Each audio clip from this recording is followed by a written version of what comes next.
Rodrigo Ávila, eu volto com você, se parece que queria fazer um comentário em relação ao que estava comentando aqui. Sim, dar autonomia ou independência ao Banco Central significa manter, né, a política que já vem sendo feita hoje, por exemplo, remunerar sobra de caixa de banco. O que significa isso em bom português, né?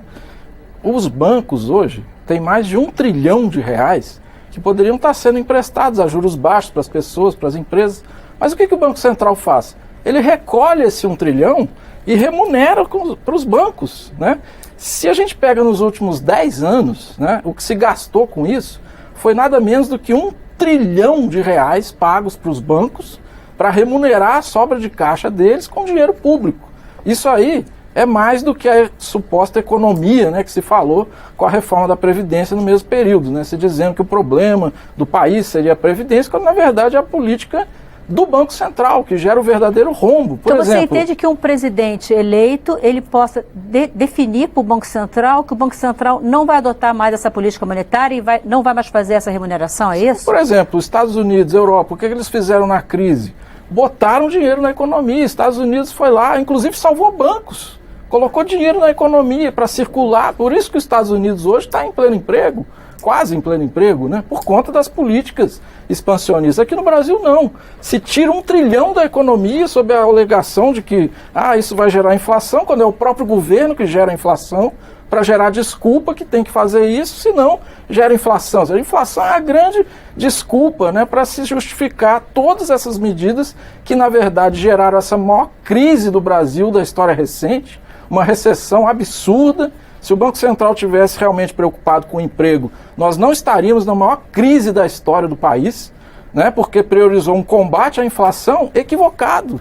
Na própria Lei 4595, que o projeto do governo, PLP 112, quer alterar, quer extinguir uma parte da Lei 4595 lá de trás, o que ela dizia? Que o combate à inflação, ele não deve ser feito apenas via taxa de juros. Deve ser feito, a redação da lei até era muito inteligente. Se falava que teria que se combater a inflação combatendo crises de oferta. Por exemplo, como é que um país como o Brasil pode ter inflação de alimentos? Né? Por que não se prioriza a agricultura familiar, né, e não a agricultura de exportação? Ou seja, tudo isso são escolhas. Né? Por exemplo, remunerar swap. Fazer com que investidores ganhem com a alta do dólar à custa de dinheiro público. Né? Já gerou um custo aí de bilhões e bilhões no ano passado, por conta dessa política de remunerar investidor, porque o dólar sobe com dinheiro público.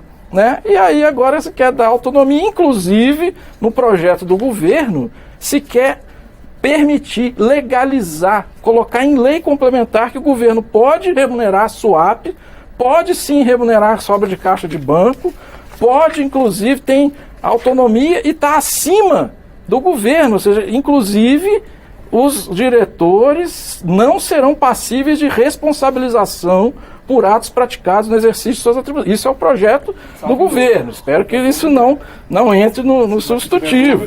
Né? Então, inclusive o que o projeto do governo faz também? Ele simplesmente extingue esses itens da Lei 4595 lá de trás, que permite que o combate à inflação seja feito também por exemplo, regular o valor interno da moeda para tanto prevenindo ou corrigindo surtos inflacionários, deflacionários de origem externa. O que significa esse economias aqui? Botar dinheiro na economia para gerar oferta. Quando se gera oferta, se aumenta a disponibilidade de produtos. Se pode aumentar a demanda, sim, se tiver o aumento do investimento produtivo. Só que hoje a teoria dominante é aquela teoria que diz que se não abaixar o juro, a inflação explode. Se não tirar R$1 trilhão da economia, a inflação explode. Quando na verdade o juro hoje, todo mundo fala, está 4%, vai ver a taxa média de juros sobre a dívida pública, 9%. Vai ver a taxa de juros de mercado que as pessoas têm para pegar empréstimo. Por quê? Porque o Banco Central tira R$1 trilhão da economia. É óbvio que o juro de mercado vai lá para cima.